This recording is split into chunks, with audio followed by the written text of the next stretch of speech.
Bonjour à tous, bonjour à toutes. Aujourd'hui, vidéo pour répondre à vos questions, faire une sorte de bilan aussi de l'année 2021. Je vous ai demandé il y a pas longtemps de poser vos questions. J'ai trié un petit peu, enfin, rapidement. Disons que j'ai lu vos questions à l'avance. Il y a des questions qui reviennent un petit peu, donc vous aurez les réponses plus complètes certainement dans d'autres vidéos, mais je vais quand même faire un petit passage dessus à mon avis. Première question de les mêmes de Moulin quelque chose, j'ai pas la suite du nom. Peut-on s'attendre à de nouvelles mises à jour de Calipeg? Pour rappel, Calipeg c'est notre application d'animation 2D pour l'iPad. Évidemment, oui, il y aura d'autres mises à jour, on travaille sur de nouvelles fonctions, de nouvelles améliorations, tout le temps en fait, c'est notre boulot à temps plein à 4 personnes. En tout cas, une grande partie de ce qu'on fait, c'est ça. Donc ouais, vous inquiétez pas, il y aura d'autres nouveautés, on a encore pas mal de choses à mettre dans l'application. Et ensuite, une question de la même personne, Calipeg semble-t-il plébiscité par les écoles, avez-vous de bons retours? On a des retours par exemple sur le côté enseignement, comme quoi c'est assez facile d'enseigner Calipeg parce que finalement il n'y a pas non plus des centaines de fonctions. On fait en sorte aussi que ce soit relativement simplifié, et par exemple moi quand je fais des ateliers pour apprendre à des gens qui ne connaissent pas du tout l'animation ni même l'utilisation de tablettes, en une après-midi on peut vraiment faire le tour de tout ce qu'il y a dans l'application et s'entraîner et pratiquer, donc c'est vraiment assez court comparé à d'autres solutions. Donc à mon avis ça peut être très utile dans les écoles, en tout cas même au niveau individuel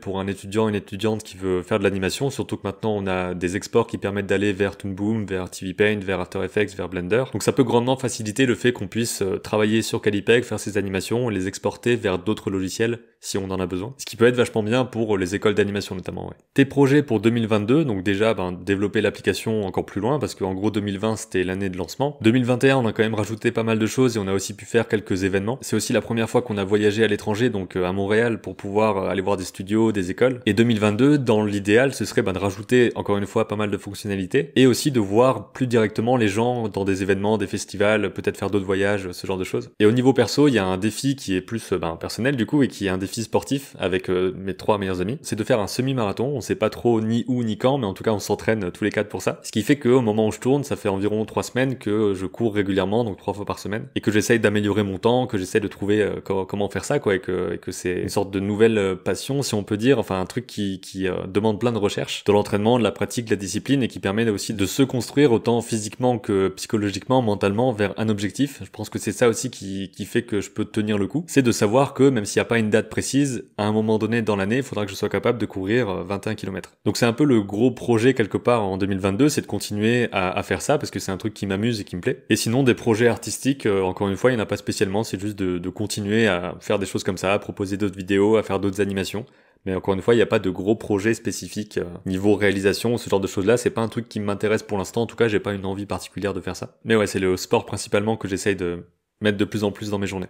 Une question de Eva Daf 8. Avec tes études ou tes envies plus jeunes, tu étais parti sur quel métier? Au départ, je voulais faire du dessin globalement, donc je voulais devenir dessinateur. Là, on est sur maternelle, début primaire. Ensuite, j'ai appris à lire, donc j'ai appris à lire de la BD. Et je me suis dit qu'on pouvait raconter des histoires plus complètes et plus longues avec de la bande dessinée, donc je voulais faire ça. Et enfin, je me suis renseigné plus sur le côté animation vers le milieu du collège. Et à ce moment-là, j'ai voulu faire ça parce que j'avais l'impression qu'il y avait plus de choses, plus de possibilités, et que c'était un petit peu un médium complet qui comprend toutes les parties du dessin, toutes les parties de l'animation. Et ensuite, les choses ont fait que finalement je suis dans l'équipe de développement d'une application pour faire du dessin animé, et que à côté je peux faire mes petites animations de mon côté, mais pas travailler pour des clients à ce niveau-là, et être assez tranquille dans ce que je fais niveau animation. Donc voilà, j'étais parti sur dessinateur de BD, dessinateur tout court, animateur plus ou moins, et puis finalement c'est parti sur autre chose, mais qui gravite toujours autour des mêmes éléments, et surtout que je pouvais pas forcément l'imaginer à ce moment-là, parce que quand j'étais plus petit, je pensais pas spécialement aux gens qui développaient des applications, des choses comme ça. Et je pensais qu'il fallait forcément avoir une sorte de métier spécifique où on fait une seule chose, alors que finalement ça peut être beaucoup plus large et on peut faire plusieurs activités dans son quotidien en tant qu'activité pro, quoi. Mouna Illustration, qu'est-ce que tu préfères faire parmi ton panel de casquettes? Alors déjà, je devais pas être réveillé quand j'ai lu ta question la première fois, mais je pensais que tu parlais de casquettes physiques, quoi, des casquettes. Donc j'ai pas trop capté au départ. Et donc qu'est-ce que je préfère?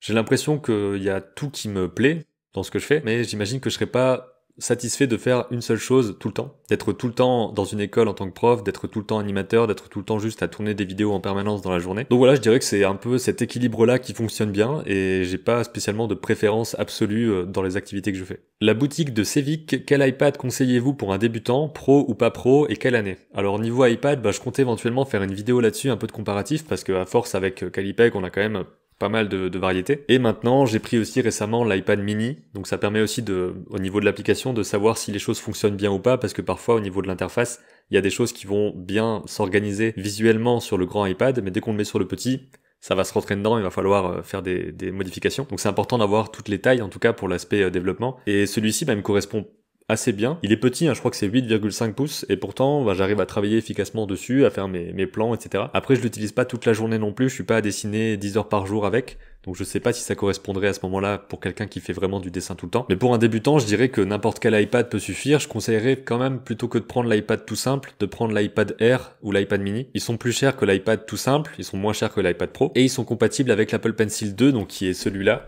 et qui se branche comme ça en magnétique, et qui est vraiment beaucoup plus pratique, en tout cas en termes de transport, de batterie, etc. que l'autre, qui devait se charger par le port, c'était un peu bizarre. Donc voilà ce que je conseillerais, un iPad Air 2020 donc, ou un iPad mini 2021. Si le budget le permet, mais en tout cas si t'as pas le budget et que tu prends un iPad simple, c'est très bien aussi. L'Apple Pencil 1, il est quand même très bien, tu peux faire plein de choses avec bien sûr. Le seul truc où il faut faire attention, c'est le stockage, parce qu'en gros, le stockage, il pourra pas être modifié, on peut rajouter bien sûr du iCloud ou autre chose, des stockages en ligne, mais au niveau du stockage interne de l'appareil, on pourra pas le changer du tout, on peut pas rajouter une carte SD ou des choses comme ça. Donc si le budget le permet, je conseillerais toujours de prendre au moins 128 Go, comme ça on est un petit peu large même au niveau des années d'utilisation. Étant donné qu'un peu plus tard, il y aura peut-être des applications plus lourdes, on va peut-être aussi se mettre à travailler sur des projets plus intenses en vidéo ou en animation alors qu'on pensait juste dessiner au départ. Donc il vaut mieux avoir cette marge, à mon avis, au moins 128 Go de stockage. Donc voilà, le stockage assez important, la taille aussi, à voir si tu préfères un truc grand, donc plus spacieux forcément, mais aussi plus volumineux, plus lourd, ou un truc plus petit comme ça.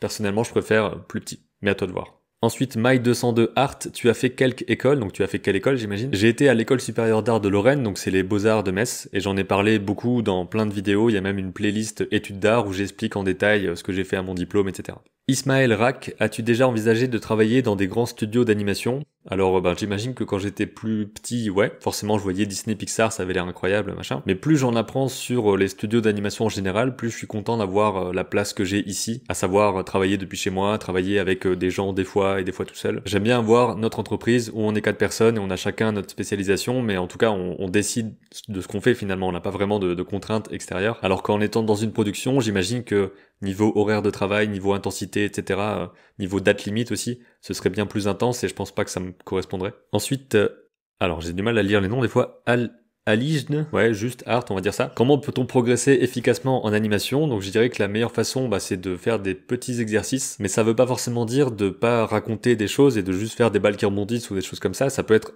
important de faire ça pour choper des principes, mais c'est bien aussi de les intégrer à mon avis dans des histoires. Par exemple, ce que je fais sur les petites animations que je fais, que ce soit le personnage qui boit du thé, le personnage dans sa cuisine, ce genre de trucs. C'est des éléments, des plans qui sont pas très longs, ça dure 5 secondes, 10 secondes, et je les fais en très peu de temps, enfin disons que si ça prend une semaine, c'est quand même beaucoup. Ça me semble être la meilleure façon de progresser parce qu'on va se rendre compte de tout ce qui nous bloque, et on va devoir trouver des astuces pour que ça fonctionne. Par exemple, dans mon animation avec le Yeti, j'ai dû comprendre, ok, comment est-ce que je fais pour lier deux plans, pour que le mouvement des jumelles corresponde correctement quand ça monte et quand ça descend. Pour le Yeti qui marche aussi, comment faire en sorte qu'on n'ait pas l'impression qu'il glisse, ce genre de truc. Et en même temps, c'est un projet assez court pour que j'en voie le bout relativement rapidement. Vincent Rogowski, est-ce que les vidéos YouTube sont suffisantes pour vivre sans travailler à côté? Donc ça, j'en ai parlé notamment dans la dernière vidéo FAQ, donc en juin 2020. Les vidéos ici font partie de mon travail, mais c'est pas uniquement ça. En gros, je suis co-gérant d'une entreprise avec 3 autres personnes, et on travaille sur Calipeg, notre application sur iPad. Ça, c'est notre métier principal, et à l'intérieur de cette entreprise-là, j'ai aussi toutes mes autres activités, donc à savoir si je fais un atelier dans une médiathèque, si je fais un cours dans une école. Les revenus publicitaires de YouTube, donc des vidéos, ou alors d'Amazon, tous ces trucs-là vont dans la même entreprise, ce qui me permet d'avoir une seule entité, on va dire, et que aussi cet argent serve à tout le monde quelque part, parce que même les choses qui sont individuelles, on va dire, donc ma chaîne, etc., servent à tous les 4. Donc les vidéos seules, si je faisais que ça, je pense que je ferais autrement, parce que en gros, ces vidéos là, ça rapporte quelques centaines d'euros par mois en termes de revenus publicitaires. Donc si je faisais que ça, je pourrais pas en vivre, mais par contre, je devrais, à mon avis, faire d'autres choses qui font plus de vues, etc. Peut-être des choses plus grand public, enfin plus divertissantes, marrantes, je sais pas, mais en tout cas, il y aurait des choses comme ça qui devraient être modifiées à mon avis, alors que là, je fais juste ce que je veux, et si ça fait 1000 vues, c'est pas grave. Donc les vidéos YouTube suffisantes, non, mais par contre, tout le reste, tout ce qui s'accumule fait que on peut vivre à 4, sur notre entreprise. Awakin Island, je ne sais pas si tu en as déjà parlé, mais est-ce que tu penses faire une vidéo interview en rapport avec l'animation en stop motion? C'est un truc que je compte faire, et pour l'instant j'ai pas encore trouvé quelqu'un qui voudrait le faire. D'ailleurs c'est un appel en même temps, hein. Si vous faites de l'animation en stop motion, n'hésitez pas à me contacter, que ce soit sur mon contact sur mon site, donc benjaminsorbier.com/contact, ou bien sur Instagram, pour m'expliquer un petit peu ce que vous faites et ce que vous voudriez expliquer en vidéo. En tout cas de mon côté, ça reste ouvert, et ce sera avec plaisir de faire une vidéo sur l'animation stop motion, que ce soit avec une démonstration technique ou juste de parler un petit peu de comment ça marche et de montrer quelques images. Contactez-moi si vous pensez que vous pouvez faire ça et que ça vous intéresse d'en parler à d'autres gens. Et c'est typiquement une vidéo qui pourrait se faire, oui, en 2022. Lou Lombardini, est-ce que tu pourrais continuer les vidéos avec les jeunes étudiants qui travaillent sur des projets d'animation? Ouais, ça continue. De toute façon, c'est pas quelque chose de clos, de fermé. À chaque fois, je me dis, ben voilà, si un jour l'occasion se présente, que quelqu'un vient pour me demander est-ce que je peux faire une interview, la plupart du temps, ça marche. Et surtout, il n'y a pas spécialement de limite. On pourrait très bien parler de musique, de montage vidéo, de tout ce qui est quelque chose d'artistique ou même de sport à un moment donné, pourquoi pas. C'est aussi pour ça que la chaîne, c'est mon nom et c'est pas le dessin ou l'animation, ce qui me permet de faire absolument ce que je veux, tranquille. Donc oui, il y en aura certainement pour pouvoir aussi montrer comment ça se passe, parler des concours, parler peut-être aussi de l'évolution des différents types d'études s'il y en a, etc. Ensuite, on a Yori Annie qui a regardé la vidéo précédente et qui fait un petit bilan de tout ce qui a été dit dans l'autre vidéo. Par rapport à ta dernière FAQ, où en est ton niveau en japonais? Je pense que j'ai arrêté de m'entraîner là-dessus peut-être un mois après. C'est-à-dire que là, ce que tu as écrit en japonais à côté, je l'ai pas. Et à mon avis, c'est parce que j'avais peut-être pas une motivation suffisante pour le faire, en tout cas pas un truc qui me contraint entre guillemets à m'autodiscipliner. Contrairement au sport où je sais que ok, on va être 4 pour faire un semi quelque part en 2022, faut que je sois prêt, donc à ce moment-là, il y a vraiment une sorte de date limite, même si elle est floue. Concernant le japonais, peut-être que je m'y remettrai un jour, je sais pas, mais j'ai vraiment pas continué longtemps. Mais en même temps, ça me dérange pas, donc je me sens pas spécialement dans le regret ou quoi de pas avoir continué, mais ça, voilà, je le reprendrai peut-être un jour si je pense que ça pourrait m'être utile et que ça m'amuse de le faire. Comment tu situes ta chaîne actuellement par rapport à l'année dernière? Donc je dirais qu'elle est beaucoup plus focalisée sur les interviews, ce genre de choses-là, que je vais moins faire de vidéos qui court après les statistiques. En gros, je préfère faire des choses qui me semblent utiles. Mais c'est vrai que c'est un peu similaire finalement en termes de projet par rapport à l'année dernière. C'est plutôt comparé aux années 2016, 2015, où là c'est assez différent parce qu'avant c'était beaucoup de tutoriels et surtout des explications de dessins, etc. Et là on est quand même beaucoup plus sur de la discussion et sur le côté animation quand j'en fais. Et la chaîne est aussi un moyen par exemple de parler de l'application et de faire en sorte de faire des tutoriels en français ici par exemple, avec déjà des gens qui pourraient être intéressés pour le voir. Ton mode de vie a-t-il changé? Tu maintiens le sport, donc ça, j'en ai parlé un petit peu tout à l'heure. Donc le sport, j'ai repris depuis quelques semaines un peu plus intense, quoi. Mon mode de vie a-t-il changé? On a moins bougé. En gros, on est au même endroit depuis plus d'1 an maintenant, et c'est assez rare finalement. Même si on compte rebouger quelque part, on sait pas où ni quand, mais en 2022. Et je dirais qu'au niveau mode de vie, j'ai peut-être aussi plus de facilité à m'organiser maintenant. Je fais des listes de tâches à faire, des choses comme ça, alors que je faisais pas ça avant. J'essaye d'équilibrer tout ça, de pas passer ma vie à faire des mails par exemple toute la journée. Donc j'essaye de structurer un petit peu tout ça en fait, de dire que le matin à 10h je fais des mails, ensuite peut-être un autre passage à 16h, qu'entre temps je sais que le lendemain je vais devoir tourner telle ou telle vidéo et que j'alterne comme ça. Des fois je tourne, des fois je fais du montage, des fois y a rien qui se passe de spécial et c'est juste un petit peu de support technique en mail. Des fois on est presque dans un rush où on doit tourner des tutoriels, quelque chose qui doit être fait assez vite parce que la version sort par exemple, une mise à jour. Mais globalement voilà, ça reste très calme on va dire, et j'organise ça comme je veux, donc c'est ce qui me parle le plus, et c'est aussi pour ça, comme je le disais avant, que j'aimerais pas spécialement aller au travail de 9h à 17h et travailler sur de l'animation ou du dessin pendant 10 heures sur une tablette et tout. Je préfère un truc plus souple. Tu te mets beaucoup en arrière sur cette chaîne, les interviews, les défis presque mensuels.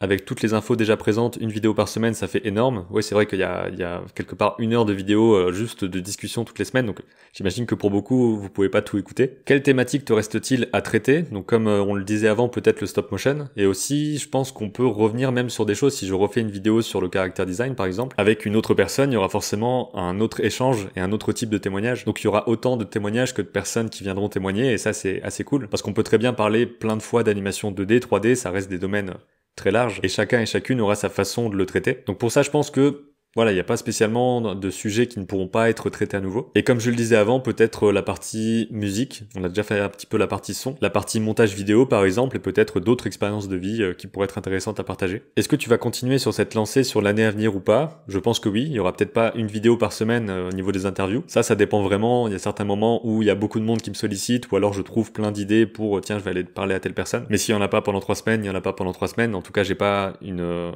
contrainte, j'ai pas une pression de me dire il faut absolument qu'il y ait un truc tous les lundis et tout. À ce niveau-là, ça va, puisque la chaîne, c'est plus un complément par rapport au reste. Pour finir, est-ce que après avoir donné toutes ces clés, tu as pour envie de partir sur un projet à toi, moyen ou long métrage, série animée ou BD? Sinon, pourquoi? Et si oui, quel genre de projet?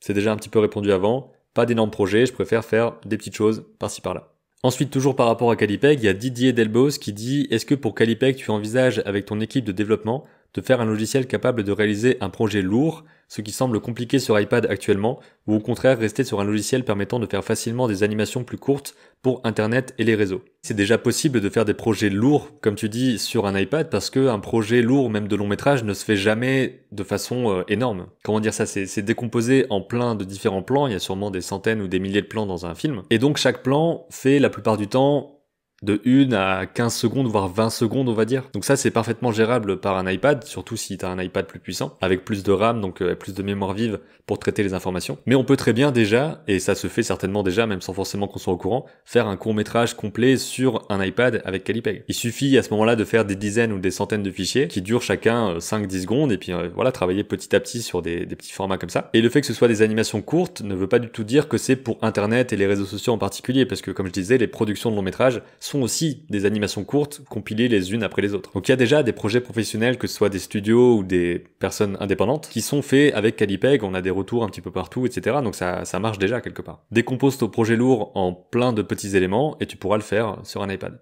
Chimie qui demande « Aurais-tu des conseils à donner sur le milieu des études d'art ou d'animation ?» C'est un petit peu ce que j'ai dit avant et c'est un petit peu ce qu'on dit dans les vidéos avec les étudiants ou avec les professionnels. Et ensuite tu posais une autre question, est-ce que c'est vraiment indispensable de savoir parler en anglais pour travailler dans le milieu de l'animation? Alors parler en anglais, c'est pas forcément indispensable parce que tu vas pas forcément parler littéralement en anglais régulièrement, à part si tu travailles avec d'autres gens ou que tu travailles à l'étranger, etc.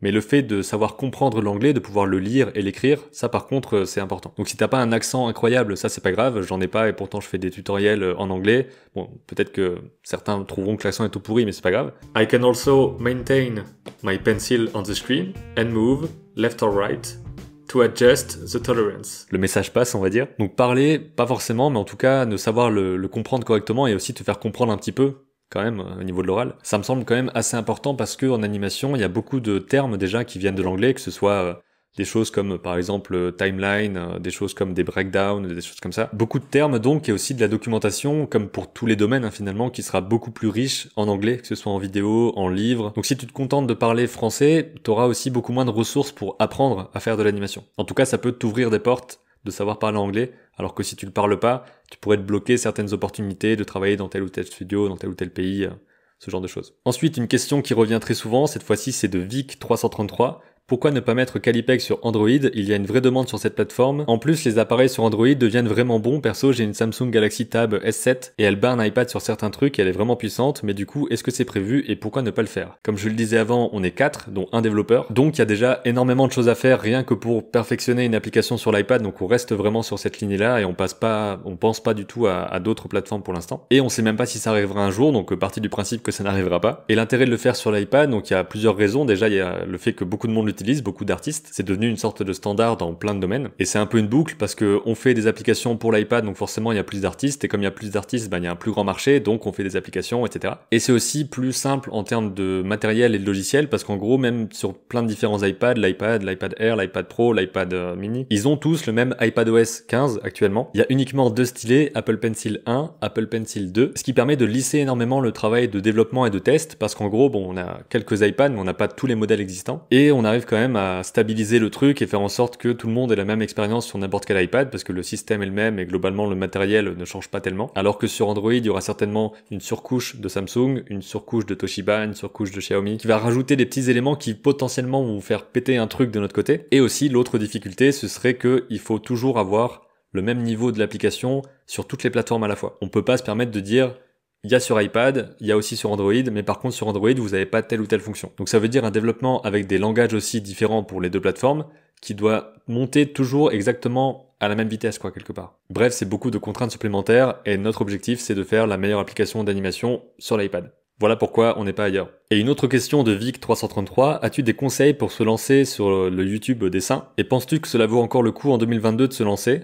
Aussi, que penses-tu de YouTube plus précisément? À mon avis, ça vaut le coup d'essayer parce que, voilà, si t'as envie de le faire, fais-le et tu verras ce qui se passe. Faut pas attendre d'avoir un truc parfait et de se dire, ok, c'est le moment parce qu'il n'y a pas de bon moment finalement. Et qu'est-ce que je pense de YouTube plus précisément?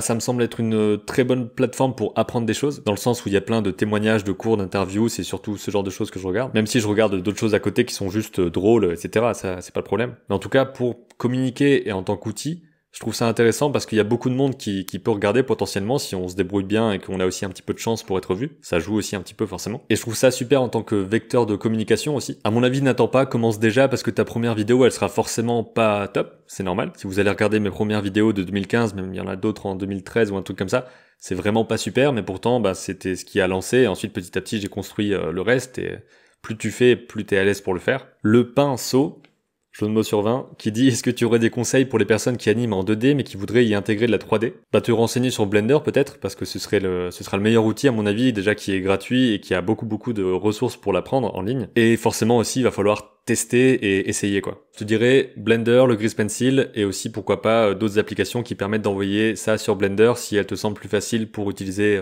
pour faire de l'animation 2D. De ce que j'en sais, pour intégrer de la 2D qui vient d'ailleurs dans Blender, tu peux utiliser le format OCA. C'est ce qu'on utilise dans Calipeg et ensuite il y a un script etc qui te permet d'importer de l'OCA dans Blender. Et j'imagine que d'autres logiciels peuvent exporter de l'OCA, mais ça je sais pas. Anonymous Productia qui demande: je voudrais savoir qu'est-ce qui a fait que tu as monté ta chaîne YouTube, le fait de vouloir partager mon travail et aussi d'apprendre des trucs à moi et aussi de communiquer ce que j'apprends. Et quel logiciel de montage tu utilises? J'ai beaucoup utilisé LumaFusion quand j'avais uniquement l'iPad et maintenant je suis sur Final Cut Pro sur le Mac. Flammy, comment faire si on aimerait travailler dans l'animation à l'étranger? Il faut proposer ton boulot, proposer ta démo, etc. dans des studios à l'étranger et voir s'ils te prennent, et puis s'ils te prennent, t'y vas. Il y a une vidéo avec Charline qui parle de l'animation, le fait d'animer au Japon, parce qu'elle a été faire un stage là-bas, qui peut peut-être te donner quelques indices sur comment faire. Il y a des affaires de visa de travail qui sont possibles par exemple, donc si t'es embauché dans un studio, ça peut te débloquer potentiellement, j'imagine, selon les pays, un visa de travail qui est différent d'un visa de touriste. Donc chaque visa peut te permettre d'être tant de mois ou tant d'années sur le territoire. Mais en gros, ouais, si tu veux travailler à l'étranger, propose ton travail à des studios étrangers et vois ce qui se passe si ils veulent te prendre ou pas. Et que tu vas apprendre petit à petit, ok, comment je fais pour aller dans tel pays, parce qu'en plus ça change d'un pays à l'autre, etc. Donc je dirais concentre-toi sur faire de bonnes animations et de les proposer au maximum de studios qui t'intéressent et de voir ce qui se passe. Jean Devillard-Lacordaire, est-ce possible d'apprendre les bases de l'animation avant d'avoir une tablette graphique? Donc comme te dit Vic 333 en dessous, c'est possible, mais c'est quand même assez, peu pratique maintenant d'utiliser du papier, des tables lumineuses, etc. Même s'il y a des écoles qui obligent à faire ça, en tout cas dans les premiers moments de l'apprentissage. Dans certaines formations, il faut forcément d'abord faire de l'animation sur papier pour vraiment avoir un peu les bases pratiques de l'époque, on va dire, sans les artifices, en tout cas les astuces techniques du numérique qui permettent d'effacer, de revenir en arrière, de découper des trucs, etc. Tu peux très bien acheter une table lumineuse, du papier relativement fin, je sais pas s'il y a des standards spécifiques pour l'animation, avec aussi une peg bar quoi, en gros avec des choses pour attacher tes feuilles qui seront trouées et ensuite faire défiler tes images comme ça. Donc c'est très possible parce qu'il y a des tonnes de longs métrages qui ont été faits comme ça depuis les années 30. Donc c'est clairement possible, mais il faut du matériel autre que pour l'animation numérique et d'ailleurs il faudra aussi de quoi scanner ou en tout cas photographier ces différentes images toujours dans la même position pour ensuite en faire un montage. Et à ce moment-là, il faut forcément un logiciel de montage, etc. Voilà pour cette vidéo réponse à vos questions. J'espère que ça vous a parlé, que ça vous a un petit peu peut-être aidé, aiguillé sur certains trucs. Je me dépêche un peu parce que je vois le truc rouge qui clignote et j'imagine que ça va couper bientôt. Merci à vous d'avoir suivi ça. Merci à vous d'avoir suivi les vidéos pendant toute cette année 2021. J'ai hâte de voir ce que ce sera en 2022 parce que pour l'instant, même moi, je sais pas exactement ce qui va se passer forcément, donc on verra bien. Je vous dis à bientôt pour une prochaine vidéo et d'ici là, comme d'habitude, créez vos images et racontez vos histoires.